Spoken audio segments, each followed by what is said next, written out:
श्री शिवाय नमस्तुभ्यं। पूज्य गुरुदेव पंडित प्रदीप जी मिश्रा की कथा श्री पातालेश्वर शिव महापुराण कथा, जो कि झारखंड के जमशेदपुर काजू बागान में चल रही थी, वह कथा आज पूर्ण हो गई है। वह 5 दिवसीय कथा थी, जो कि 5 फरवरी से 9 फरवरी तक पूर्ण हो चुकी है। आज की कथा बहुत ही रोचक भरी थी। आज की कथा में गुरुजी ने बहुत सारी जानकारियाँ दी हैं, नए उपाय बताए हैं और पत्र भी शामिल किए हैं। तो आज की कथा यदि आपने नहीं सुनी है तो सारे उपाय आपको इसी वीडियो के माध्यम से उपलब्ध कराए जाएंगे। तो आप वीडियो को ध्यान से देखिएगा, सुनिएगा, ताकि आपको अच्छे से समझ आ सके और अच्छे से करके अपने जीवन को धन्य बना सके। तो गुरुजी ने आज बिल्कुल नया उपाय बताया है कि 1 रुपये कमाते हो, सवाया खर्च होता है। तो इसके लिए बहुत ही आसान और अचूक उपाय है। इसमें 7 चावल के दाने लेने हैं।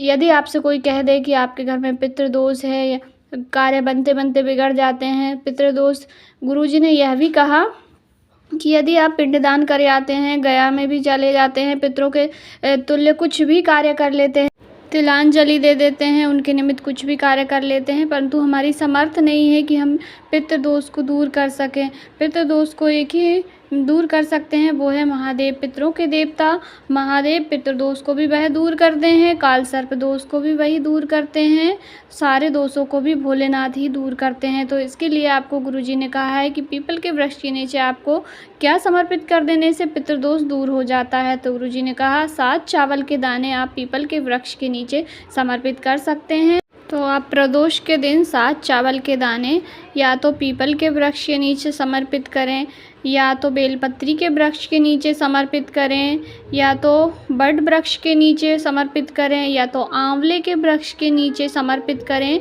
नहीं तो भोलेनाथ जी की शिवलिंग पर शिवालय में समर्पित करें, जिससे आपके घर के पितृदोष सारे समाप्त होंगे। क्योंकि पितृदोष हम समर्पित कर देते हैं, जैसे ही हम कोई भी उपाय कर लेते हैं, तिलांजलि दे देते हैं, गया में दान कर देते हैं, तब भी फिर वापस से पितृदोष आ जाता है। जैसे हमारे घर की आवश्यकताएं कभी ख़त्म नहीं होती हैं, घर के लोग कभी तृप्त नहीं होते हैं, एक के बाद एक आशाएं जाग जाती है, वैसे ही पितृ भी कभी भी संतुष्ट नहीं होते हैं, कभी भी तृप्त नहीं होते हैं, वापस से हमें पितृदोष लग जाता है। तो आप प्रत्येक प्रदोष पर यह प्रारंभ कर दीजिए, आपके जीवन के सारे कार्य बनने लगेंगे। छोटा सा उपाय है। और गुरुजी ने अगला उपाय बताते हुए कहा है कि 1 चावल का दाना जो होता है, 1 अक्षत का दाना, जिसे हम अक्षत भी कहते हैं, चावल का दाना बहुत महत्वपूर्ण होता है। और अक्षत जिसे कहते हैं वो अक्षय का वरदान देता है, हमें अभय वरदान देता है, जिसकी कभी क्षय ना हो, उसे अक्षय कहते हैं। तो गुरुजी ने कहा, इस प्रश्न में गुरुजी ने बहुत से लोगों का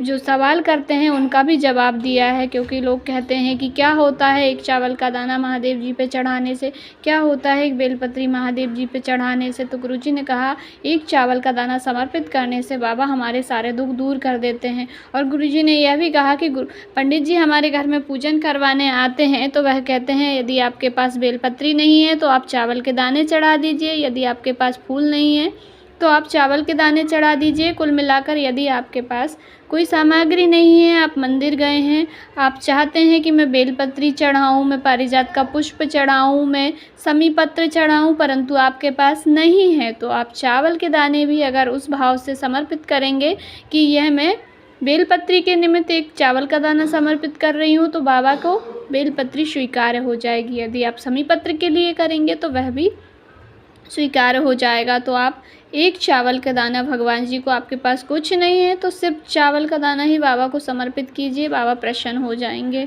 तो अवश्य कीजिएगा, छोटा सा उपाय है। अगला उपाय गुरुजी ने बताया है लक्षेश्वर। 1.25 करोड़ चावल के दाने समर्पित करने से एक भगवान का रूप प्रकट हुआ, जिसे लक्षेश्वर महादेव कहते हैं और जिन्हें लक्ष्मणेश्वर महादेव भी कहते हैं, पातालेश्वर महादेव भी कहते हैं। वह अभी भी छत्तीसगढ़ के बिलासपुर में है।